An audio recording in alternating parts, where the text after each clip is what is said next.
Good morning प्यारे बच्चों हमने चैप्टर पढ़ा था उलटफेर, जिसका आधा भाग हमने पढ़ लिया था कि चमन नाम का एक सौदागर होता है। वो दूर से कमाने खाने जाता है तो वहाँ से अपने जो पैसे कमा कर लाता है तो उसको रात हो जाती है। वो एक राज्य में रुक जाता है। वहाँ राज्य का नियम था कि जो भी इस राज्य में रुकेगा उसको राजा के साथ शतरंज खेलनी होगी। और शतरंज का नियम था कि जो आगंतुक है वो तो शतरंज से उठेगा नहीं, और जो वहाँ का राजा है वो अपने सारे कार्य कर सकता है। तो आगंतुक जो था वो कब तक खेलेगा, वो थक जाएगा तो अपने आप ही हटेगा। वहाँ एक बिल्ली रहती है जो राजा की बिल्कुल प्रशिक्षित बिल्ली होती है, यानी कि समझाई हुई पूरी तरह से। उसकी पीठ पर 7 मोमबत्तियाँ रख दी जाती है। वो निश्चल होकर यानी कि बिना हिले डुले बैठती है। जो शतरंज के जो नियम थे उसमें ये भी था कि अगर बिल्ली की पीठ से एक भी मोमबत्ती गिरती है तो राजा को हारा हुआ माना जाएगा, और जो आगंतुक है वो अपनी सारी जो पैसे कमा कर लाया है उनको जब तक वो हार नहीं जाएगा वो खेल ख़त्म नहीं होता था। तो इसमें जैसे हमें ये बताया है कि राजा कितना ही धूर्त और बेकार राजा था जो सबको इस तरह से लूटता था। चमन नाम का जो सौदागर होता है वो अपने साथ 2 नौकर लाया था। एक को तो धर्मशाला में छोड़ जाता है सराय में, और दूसरे को अपने साथ ले जाता है। तो उसके बाद हम आगे जो चैप्टर हमारा रह गया है उसको करते हैं कंप्लीट। इसके बाद एक एक चूहे के अंदर आने का क्रम चलता रहा। चूहे जो उसने नौकर ने छोड़े थे वो चूहे वो एक एक करके उसको छोड़ता रहा बिल्ली के आसपास। बिल्ली बार बार इधर उधर देखती, उसके मुंह में बार बार पानी भर आता, लेकिन राजा के आतंक से भयभीत होकर वह खामोश हो जाती, क्योंकि बिल्ली पूरी तरह से प्रशिक्षित थी और वो राजा से डरती भी थी। तो वो राजा के भय से जो उसका डर था उससे बहुत भयभीत हो जाती थी वो, और वो चुपचाप खामोशी से वहीं बैठी रही।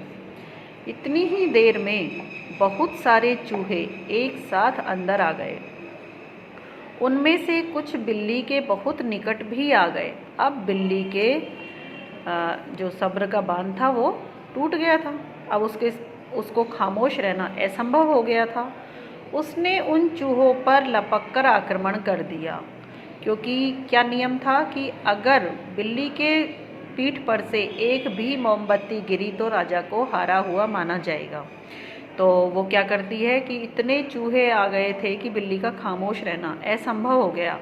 उन चूहों पर लपक कर उसने आक्रमण कर दिया। उसकी 7 मोमबत्तियाँ इधर उधर बिखर गई।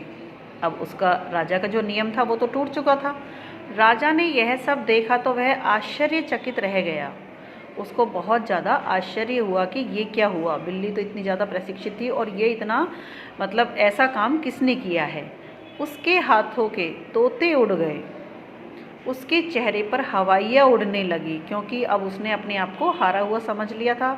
सब जो उसके सैनिक थे उन सब पर भी वो बहुत अत्याचार करता था, तो सब उसके पक्ष में विपक्ष में थे। तो उसकी हवाइयाँ उड़ने लगी कि अब मेरे साथ क्या होगा। उसे समझ में नहीं आया कि आखिर इतने चूहे एकदम से कहाँ से आ गए, मगर अब किया ही क्या जा सकता था, क्योंकि बिल्ली खड़ी हो गई थी और उसकी सारी मोमबत्तियाँ गिर चुकी थी। अब वह शर्त हार चुका था। वैसे भी शर्त में चूहों के आने पर कोई पाबंदी नहीं थी, और इस बारे में उसने कभी सोचा भी नहीं था। चमन की पत्नी ने अपने नौकर को अंदर बुलाया और उसकी सहायता से राजा को बांधकर एक और पटक दिया। वह सहायता के लिए चिल्लाने लगा। राजा के कर्मचारी तत्काल अंदर भी आए, मगर चमन की पत्नी की सारी बातें सुनकर और बिखरी हुई मोमबत्तियों को देखकर वे खामोश रहे। शर्त के अनुसार पहले वाला व्यक्ति अब उसका राजा था ही नहीं। क्यों? क्योंकि उसी ने ये नियम निकाला था कि अगर बिल्ली के शरीर से मोमबत्तियाँ गिर जाएंगी तो वो राजा नहीं रहेगा, उसको कैद खाने में या कारागाह में डाल दिया जाएगा। अब तो वे कर्मचारी थे, अब तो वह विजेता के कर्मचारी थे और इसलिए उन्हें इसी के आदेश का पालन करना था। वैसे भी वे अपने पुराने राजा के अत्याचारों से पीड़ित थे, इसलिए बदली हुई स्थिति में वे प्रसन्न भी हुए। क्यों? क्योंकि अब उनको दूसरा राजा मिलने वाला था। वो इस राजा से बहुत परेशान थे। चमन की पत्नी ने चमन और अन्य कैदियों को जेल से रिहा करवा दिया। देखो पत्नी ने कितनी समझदारी से काम किया था। चमन सारे हालात को देखकर जानकर बहुत प्रसन्न हुआ और अपनी पत्नी की बुद्धिमानी की भरपूर प्रशंसा की। रिहा हुए कैदियों ने भी सौदागर की पत्नी का आभार प्रकट किया। आभार यानी धन्यवाद दिया कि आपने हमें इस कारागार से मुक्ति दिलवाई है, नहीं तो वो जीवन भर के लिए उस कारागार में ही कैद रह जाते।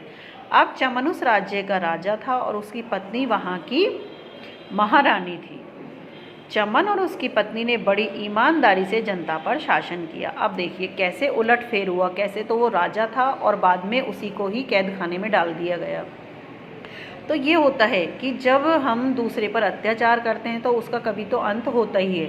उसको अपने बुरे कर्मों की सज़ा मिली, उसको कारागार मिला, और जो चमन था और उसकी पत्नी जो अच्छे लोग थे, जो दूसरों की मदद करते थे, उनको वहाँ का राजा और रानी होने का सौभाग्य मिला। तो बच्चों आपको चैप्टर समझ में आया होगा। नहीं समझ में आया तो इसको दोबारा रीड कर लीजिए, बहुत अच्छा लगेगा आपको पढ़कर। बहुत ही इंटरेस्टेड कहानी है इसकी। अब इसके शब्द अर्थ आपने शायद कर ही लिए होंगे नोटबुक में, नहीं किए तो अब कर लेना।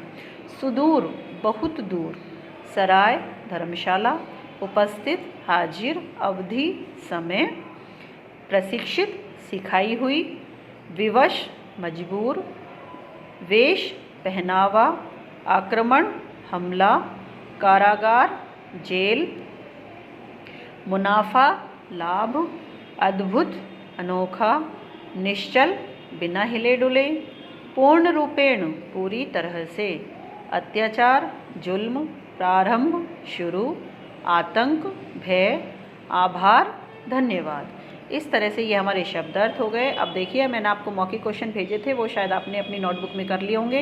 राजा का अद्भुत कानून क्या था? राजा के नए हारने का क्या कारण था? चमन की गिरफ्तारी की बात सुनकर उसकी पत्नी ने क्या किया? चूहों को पास आया देखकर बिल्ली ने क्या किया? शर्त हारने के बाद राजा का क्या हुआ? तो ये आपको अपने आंसर अपनी नोटबुक में करने हैं, जो मैं आपको भेज चुकी हूँ। नेक्स्ट देखिए, जो टिक द करेक्ट है। रात होने पर चमन सराय में रुक गया, सही या गलत? बिल्कुल सही। आगंतुक को राजा के साथ कैरम खेलना पड़ता था? कैरम नहीं, शतरंज। ठीक है। राजा की बिल्ली पूर्णतः प्रशिक्षित थी? बिल्कुल सही। राजा ने चमन को कारागार में डाल दिया था? बिल्कुल सही। सही शब्द चुनकर वाक्य पूरे करो। शतरंज खेलने की पूरी अवधि में बिल्ली निश्चल होकर क्या करती रही? खड़ी रही या बैठी रही? बैठी रहती थी। बिल्ली की पीठ पर जलती हुई मोमबत्तियाँ रखी जाती थी, कितनी? 7 या 8? 7। चमन की पत्नी ने सभी कैदियों को कहाँ से रिहा करवा दिया? महल से या जेल से? जेल से। चमन और उसकी पत्नी ने बड़ी डैश से जनता पर शासन किया, बेईमानी या ईमानदारी? तो ईमानदारी से ही किया था। ये देखिए फिलअप्स, यहाँ ये फिल करने हैं हमको। राजा एक कैसा शासक था? अत्याचारी। राजा के पास एक कैसी बिल्ली थी? प्रशिक्षित।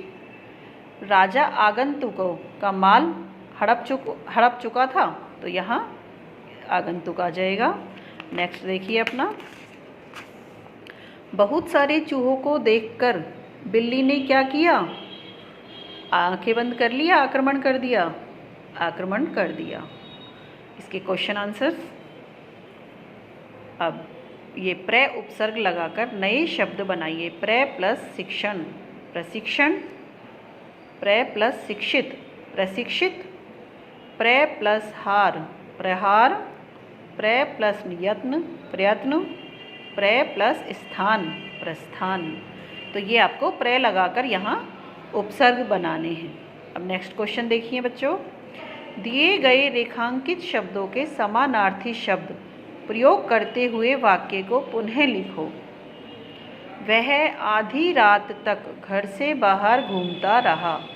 वह आधी रात तक घर से बाहर घूमता रहा। यहाँ ये रात का रात्रि कर दिया है। अब जैसे वह आधी रात्रि तक, ऐसे ही अब देखिए नीचे हमें क्या चेंज करना है। राजा ने आगंतुक को कारागार में डाल दिया। राजा ने आगंतुक को जेल में डाल दिया। कारागार का दूसरा समानार्थी क्या हो जाएगा? जेल। बिल्ली राजा के भय से निश्चल बैठी रहती थी। तो भय का दूसरा क्या हो जाएगा? डर। बिल्ली राजा के डर से निश्चल बैठी रहती थी। सारे कैदियों को जेल से रिहा कर दिया गया। रिहा का दूसरा क्या हो जाएगा? छोड़ दिया गया। सारे कैदियों को जेल से बाहर निकाल दिया गया या छोड़ दिया गया। चूहे बिल्ली के एकदम समीप आ गए थे। चूहे बिल्ली के एकदम नज़दीक आ गए थे। विशेषण शब्द छांट कर लिखो। राजा के पास एक पालतू बिल्ली थी। तो विशेषण क्या हो जाएगा यहाँ? पालतू। बिल्ली की पीठ पर जलती हुई मोमबत्तियाँ रखी जाती थी। तो विशेषण हो गया जलती हुई। चमन की पत्नी बहुत बुद्धिमती थी। तो बुद्धिमती विशेषता हो गई है इसकी, विशेषण हो गया। बक्सा जीवित चूहों से भरा था। तो विशेषण हो गया इसका जीवित। अब हमें नेक्स्ट क्वेश्चन देखना है। दिए गए शब्दों में से जातिवाचक, भाववाचक और व्यक्तिवाचक संज्ञा छांटनी है। जो हमारे शब्द यहाँ दिए गए हैं उनमें से व्यक्तिवाचक संज्ञा देखिए, चमन और मोमबत्ती। जातिवाचक चूहे, कर्मचारी, राजा, पत्नी और बिल्ली। भाववाचक संज्ञा खामोशी, डर और लपकना। इस तरह से ये हमारा चैप्टर यहाँ कंप्लीट होता है। क्वेश्चन आंसर्स हम आपको भेज देंगे, वो आपको अपनी नोटबुक में सुंदर हैंडराइटिंग में करने हैं और आप इस चैप्टर को दोबारा पढ़ोगे, समझोगे। Thank you.